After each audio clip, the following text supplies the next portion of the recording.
revolutionise your perspective yet. I would like to thank Jason Bai and AECWORLDEXPO for this fantastic opportunity, and I would like to also thank Nimish for his wonderful presentation, which I will also build on and include in my presentation today. I would like to begin with this symbol of India and suggest, from my perspective, not as somebody learned, observing your culture and the richness, that we live in a very interesting time. And for me, this Nataraj represents this dance of sustainability that we're now involved in. And there are so many different aspects to this time. It's like that wheel, so many fires of time there. But also destruction of this demon of unsustainable activity. Now just hold that thought. In this Odyssey presentation which I'll give you today, we can keep the lights on, or it's in this Odyssey that I'm about to take you on, please keep in mind one main point. And this is about India's practical, applied and spiritual leadership in the 21st century. We are architects, developers, engineers and constructors, but we can lead the second industrial revolution, the biologically based, nature-inspired and spiritually inspired industrial revolution, and lead the planet in this timely and practical transition.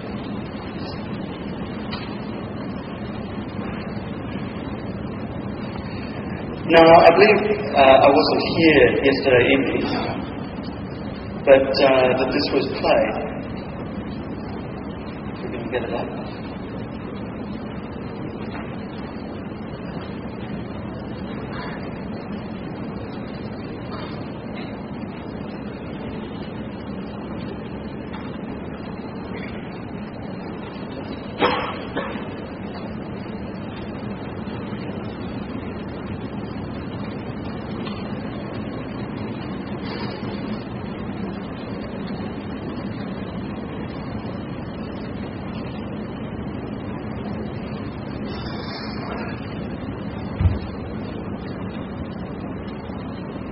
Yesterday evening? Not everyone saw it. So we'll listen a bit then.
That phrase, the wheel of Dharma is this unstoppable force in life, is so true.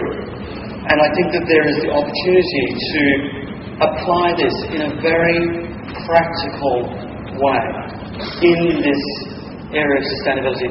I mean, as Nimish is probably thinking, please, in this video, show me images of the craft leadership. Can we make a plan to put that in this video? Can we also put in there somebody taking the pulse of Aija, somebody preparing herbs? This is the cutting edge and that we're observing in the West. It needs to be there. That depth of India that we all love and cherish, whether we're from India or from abroad. This is part of that young and resurgent India.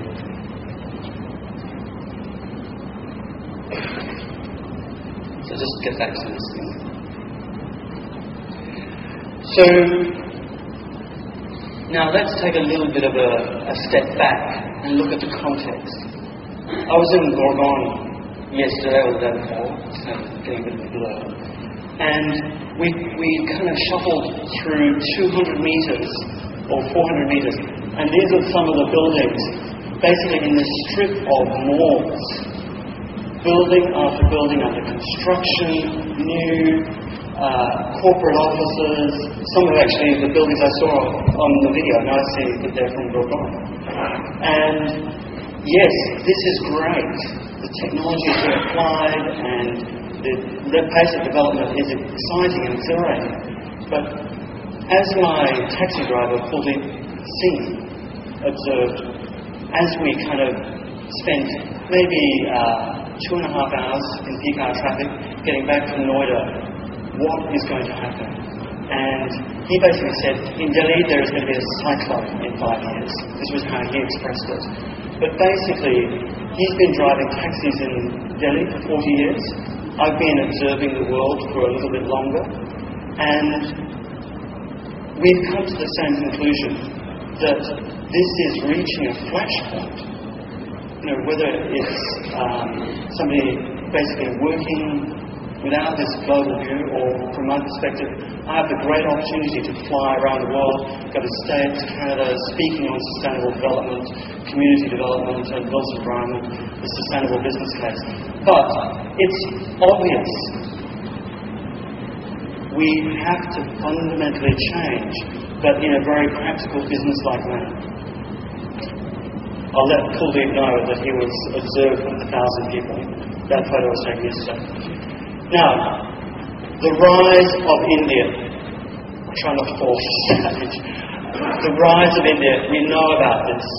This is one of the most amazing geopolitical changes, in history, full stop.